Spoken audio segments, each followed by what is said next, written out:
आज नारळी पौर्णिमेचा सण आहे. संपूर्ण महाराष्ट्रात म्हणजे प्रामुख्याने महाराष्ट्राच्या किनारपट्टीवरती हा सण मोठ्या प्रमाणात साजरा केला जातो. कोळी बांधव जे आहेत आपले ते मोठ्या प्रमाणात साजरा करतात. सध्या आपण आहोत वरळीमध्ये देखील आता हा सण जो आहे तो साजरा होतोय.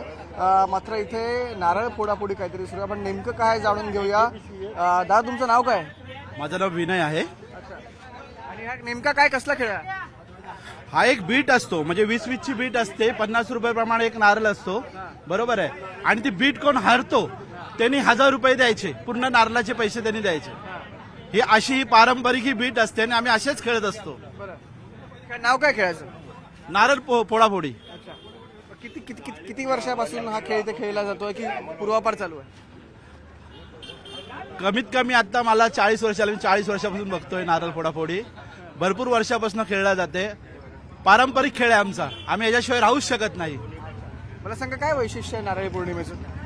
आम्ही एकच दिवस नारळी पौर्णिमा खेळतो आणि आम्ही खूप एन्जॉय करतो. नारळी पौर्णिमेचं वैशिष्ट्य काय? समुद्राला नारळ आपण अर्पण करतो, तो का केला जातो? ते काय असतं, समुद्रात नारळ का देतात?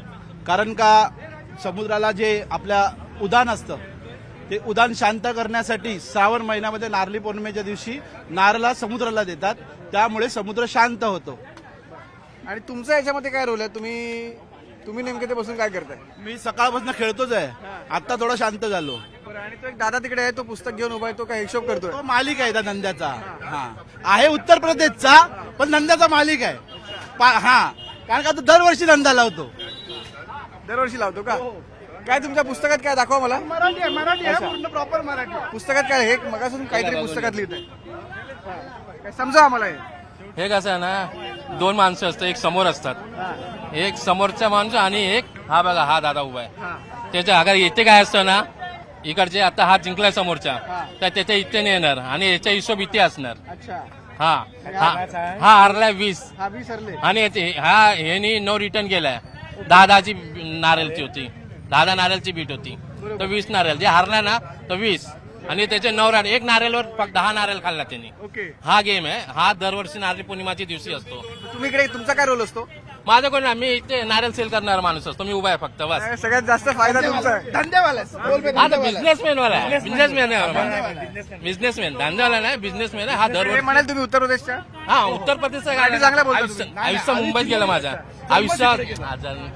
आयुष्यात साला बिला शिक्षण जे चालू आहे माझं इथे झालंय. आणि बरोबर आहे. आपण पाहिलं की खूप उत्साहाने या संपूर्ण भागात जो आहे तो नारळी पौर्णिमा जो साजरा होत असतो.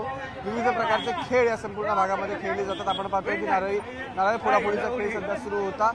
काहीच वेळ तिथे श्रीकांत शिंदे असतील ते इथे दाखल होणार. त्याच्यामुळे अर्थात नारळी पौर्णिमेचा सध्या या संपूर्ण वरळी परिसरामध्ये उत्साह आहे आणि हा उत्साह पुढचे काही तास जो आहे तो कायम असतो. गणेश यांच्या समी संकेतवर न्यूज 18 मराठी वरळी.